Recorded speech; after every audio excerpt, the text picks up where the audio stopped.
శ్రీమాత్రే నమః. నమో ఆండాళ్ళ కృష్ణ వాసుదేవాయ నమో నమః. అందరికీ నమస్కారం అండి. ధనుర్మాసంలో 4వ రోజు. ఈరోజు మనం 4వ పాసురం తాలూకా అర్థం తెలుసుకుందాం.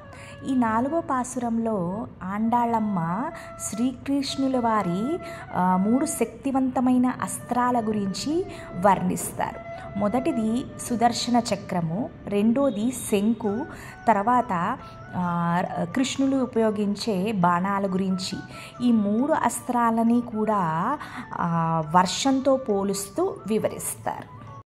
ஆழி மழை கண்ணா ஒன்று நீ கைகரவேல் ஆழி உள்புக்கு முகந்து கொடுவார் தேரி ஊழி முதல்வன் உருவம் போல் மை கருத்து பாழியன் தோளுடை பற்பனாவன் கையில் ஆழி போல் மின்னி வலம்புரி போல் நின்னதிருந்து தாழாதே சார்ந்த முதைத்த சரமழை போல் வாழ உலகினில் பெய்திடாய் நாங்களும் மார்கழி நீராட మగిజిందు ఏలోరెంబావాయ్. 3వ పాసురంలో ఆండాళ్ళమ్మ మంచి వర్షాలు వస్తే మానవాళి జీవితం చాలా సుఖమయంగా ఉంటుంది అని వర్ణిస్తారు కదా. అప్పుడు వాళ్ళ చెలికత్తెకి సందేహం వస్తుంది. ఆండాళ్ అసలు నిజంగా మనం కోరుకుంటే అవుతుందా, మనం ప్రార్థిస్తే అంత మంచి వర్షాలు వస్తాయా అని అడుగుతారు.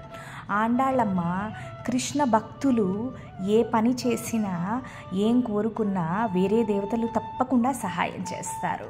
ఈరోజు నేను కృష్ణ భక్తురాలుగా వరుణదేవుణ్ణి ఒక కోరిక కోరుతున్నా. ఓ వరుణదేవ, నా విన్నపాన్ని వినండి. మా ఊరికి, ఈ దేశానికి కూడా మంచి వర్షాలు రావాలి.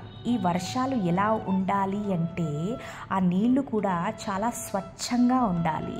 పంట పొలాల్ని బాగా పెంచేటట్టు, అంటే ఆరోగ్యంగా మంచి పంట పొలాల్ని ఇవ్వాలి అని కోరుకుంటారు. మబ్బుల రంగులు కూడా ఎలా ఉండాలి అంటే నల్లగా, నీలంగా, రెండు అంటే కలిసి ఉన్న రంగు, అంటే ఆ కన్నయ్య రంగు, నీలమేఘశ్యాముడి రంగులా ఉండాలి. ఆ మబ్బులు మెరుపులు, అంటే ఆ మెరుపు కాంతి ఎలా ఉండాలి అంటే సుదర్శన చక్రం తిరుగుతున్నప్పుడు కాంతి వస్తుంది, వెలుగు వస్తుంది. ఈ సుదర్శన చక్రం అంటే ఏంటి? సు అంటే మంచి, దర్శన్ అంటే కనిపించడం, మంచి వస్తువుల్ని చూపించే ఏదే సుదర్శన చక్రము. ఆ మేఘాల నుంచి వచ్చే కాంతి కూడా సుదర్శన చక్రం కాంతి, అంటే తిరుగుతున్నప్పుడు వచ్చే కాంతిలా ఉండాలి అంటారు. మేఘము శబ్దము ఎలా ఉండాలి అంటే కృష్ణులు వారు శంఖం ఊదినప్పుడు ఒక శక్తివంతమైన శబ్దం పుట్టుకొస్తుంది. ఆ మేఘాల శబ్దం కూడా అలాగే ఉండాలి అని కోరుకుంటారు. తర్వాత ఈ వర్షపు చుక్కలు ఈ నేల మీద ఎలా పడాలంటే సూటిగా రాముడు బాణం వేసినప్పుడు ఎంత సూటిగా వెళ్తుందో అలాగే ఈ వర్షపు చుక్కలు కూడా ఈ నేలని అంతే సూటిగా తాకాలి అని ఆ వరుణదేవుడికి విన్నపించుకుంటారు. ఇదండి 4వ పాసురం తాలూకా అర్థము.